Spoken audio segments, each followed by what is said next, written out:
This channel does not promote any violent, harmful, or illegal activities. All content provided by this channel is meant for an educational purpose only. TV9 Bangla শুরু থেকে আরজিকর সংক্রান্ত সব বড় খবরে নজর রাখছে। আর এবার আজ সন্ধ্যে 6টায় যে খবর আমরা ব্রেক করছি, এবার ন্যাশনালের অধ্যক্ষ হলেন সন্দীপ ঘোষ। তিনি আরজিকরের অধ্যক্ষ পদ ছেড়েছেন, তার মাত্র কয়েক ঘন্টা হয়েছে। চাকরি থেকে ইস্তফা দেওয়ার কয়েক ঘন্টার মধ্যেই তিনি দায়িত্ব পেলেন নয়া এক মেডিকেল কলেজের।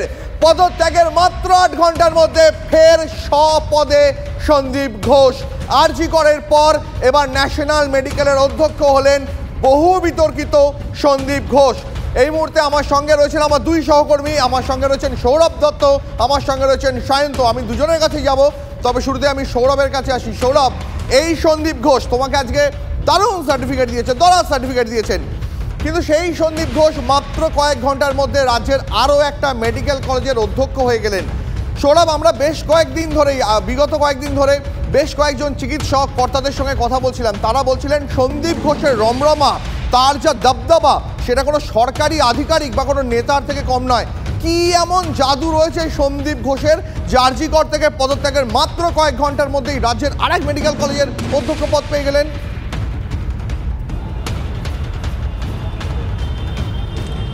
দেখো, সন্দীপ ঘোষ যেই মুহূর্তে ইস্তফা দিয়েছিলেন সেই তখন থেকেই আমরা বলে আসছি যে না আঁচালে বিশ্বাস নেই।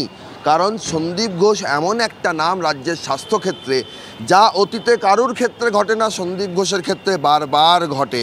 সন্দীপ ঘোষের ক্ষেত্রে ছাত্র আন্দোলনের জেরে তিনি এর আগে দুবার বদলি হয়েছিলেন, 48 ঘন্টার মধ্যে তিনি আবার তার পদ ফিরে পেয়েছেন। এমনও ঘটনা দেখা গিয়েছে যে স্বাস্থ্য ভবনে জারি করা নির্দেশিকা উলুবেড়িয়ার অধ্যক্ষ, তিনি আরজিকর মেডিকেল কলেজে দায়িত্ব নিতে এসছেন সন্দীপ ঘোষের জায়গায়, তিনি বদলি হয়ে এসছেন বলে, কিন্তু অধ্যক্ষের ঘরে তালা মারা ছিল, তিনি দায়িত্ব নিতে পারেননি। শেষ পর্যন্ত তাকে বলা হয় যে তিনি আবার উলুবেড়িয়াতে ফিরে যান, সন্দীপ ঘোষই ফিরে এসছেন। ফলে সন্দীপ ঘোষের এই ধরনের অভিজ্ঞতা ছিল।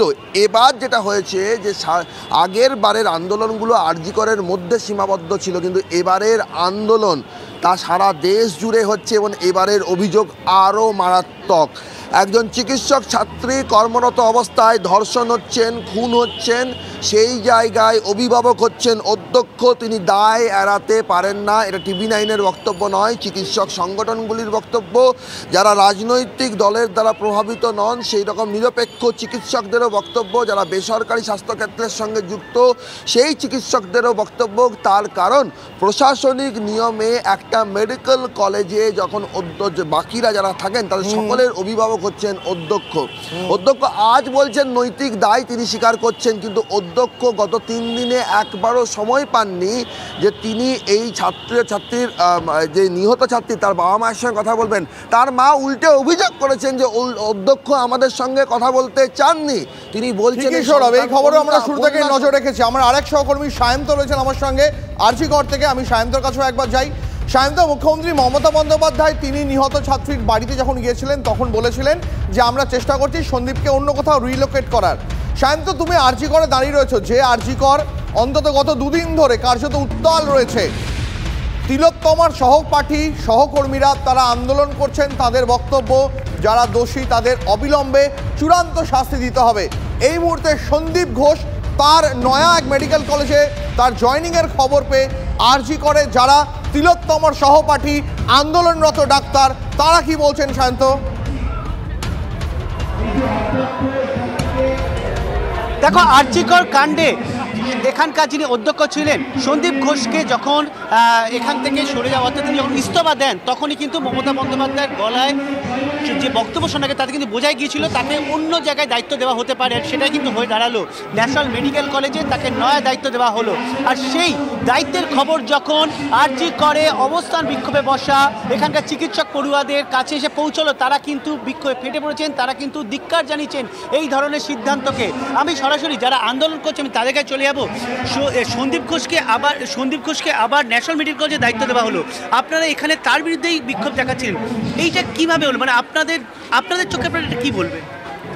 অ্যাকচুয়ালি আমাদের দাবির মধ্যেই তো একটা ছিল যে ওনার পদত্যাগের সাথে যাতে আর কখনো মানে কোনো অ্যাডমিনিস্ট্রেটিভ পোস্ট না দেওয়া হয়।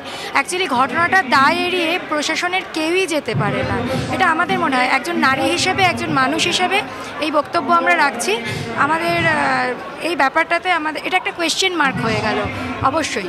সন্দীপ ঘোষকে তো আপনারা চেয়েছিলেন সন্দীপ ঘোষ সেখান থেকে চলে যান, সন্দীপ ঘোষ অপসারিত, তিনি ইস্তফা দিলেন, কিন্তু তাকে এবার নতুন দায়িত্ব দেওয়া হলো। এইটাকে আমাদের অপসারণটা প্রধান উদ্দেশ্য নয়, প্রধান উদ্দেশ্যটা জাস্টিস। কিন্তু অপসারণটা অবশ্যই একটা, যেহেতু ওনারা প্রশাসনের তরফ থেকে এখানে এখনও পর্যন্ত কোনো জাস্টিস কেউ দিতে পারেননি, সেজন্য এটা বলা হয়েছে। কিন্তু এখন তো আমাদেরই মানে বুঝতে পারছি না, আমরা টোটালি এখন কনফিউজড হয়ে যাচ্ছি পুরো ব্যাপারটাতে। আমাদের সেফটি নিয়ে, আমরা এখানকার ডক্টর, আমাদের সেফটি নিয়ে আমাদের নিজেদেরই খুব ইস্যু হয়ে যাচ্ছে যে আমরা ফিউচারে কিভাবে কোনো জাস্টিস পাবো, আর কিভাবে যদি আজ আমাদের কারোর সাথে এই ঘটনার ঘটে তারপরে আমরা কিভাবে জাস্টিস পেতে পারি। ঠিকই সায়ন্ত, একটা কথা আছে ইংরেজিতে বলে, justice delayed is justice denied. এক্ষেত্রে কি তাই হবে? নজর থাকবে আমাদের।